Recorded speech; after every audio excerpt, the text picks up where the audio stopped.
Budget കുറവിൽ എങ്ങനെ interior plan ചെയ്യാന്നുള്ളത് പല കസ്റ്റമേഴ്സും ചോദിക്കാറുള്ളൊരു കാര്യമാണ്.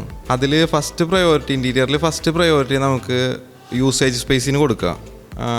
ഒരു വാർഡ്രോബ് സ്പേസ്, അതുപോലെ മോഡുലാർ കിച്ചൺ, അങ്ങനെയുള്ള യൂണിറ്റ്സുകൾക്ക് ഫസ്റ്റ് പ്രയോറിറ്റി കൊടുക്കുക. സെക്കൻഡായിട്ട് വരുന്ന ഐറ്റംസ് എന്ന് പറയുന്നത് വാൾ ക്ലാഡിങ്സ്, ടെക്സ്ചർ, വാൾ പാനൽസ്, അങ്ങനെയുള്ള പ്രൊഡക്റ്റുകൾക്ക് സെക്കൻഡ് പ്രയോറിറ്റി കൊടുക്കുക. അതുപോലെ തന്നെ ഈ വാൾ ക്ലാഡിങ്സും വാൾ പാനൽസ് എല്ലാം യൂസ് ചെയ്യുമ്പോൾ ചിലവ് ചുരുങ്ങിയ രൂപത്തിലുള്ള നമുക്ക് ചാർക്കോൾ പാനൽസ് അങ്ങനെയുള്ള പ്രൊഡക്റ്റുകൾ അവൈലബിൾ ആണ്. അതെല്ലാം ഉപയോഗിച്ച് കഴിഞ്ഞാൽ നമുക്ക് ബഡ്ജറ്റ് കുറവിൽ നമ്മളെ ഇൻറ്റീരിയർ ക്ലോസ് ചെയ്യാൻ പറ്റും. മെറ്റീരിയൽ സെലക്ട് ചെയ്യണതിൽ നമ്മളെ കയ്യിലുള്ള ബഡ്ജറ്റിനനുസരിച്ചുള്ള മെറ്റീരിയൽ സെലക്ട് ചെയ്യുക എന്നുള്ളതാണ് മെയിനായിട്ടുള്ള കാര്യം. ഫോൾ സീലിംഗ് ഒക്കെ പരമാവധി അവോയ്ഡ് ചെയ്യാം. ബഡ്ജറ്റ് ഇല്ലെങ്കിൽ നമുക്ക് ഫോൾ സീലിംഗ് നിർബന്ധമായിട്ടും ചെയ്യേണ്ട കാര്യമൊന്നുമല്ല, അത്രയും പ്രയോറിറ്റിയിൽ ചെയ്യേണ്ട കാര്യമല്ല. സോ ഇൻറ്റീരിയർ സംബന്ധിച്ച എന്ത് സംശയങ്ങൾക്കും നിങ്ങൾക്ക് എന്നെ കോൺടാക്ട് ചെയ്യാവുന്നതാണ്.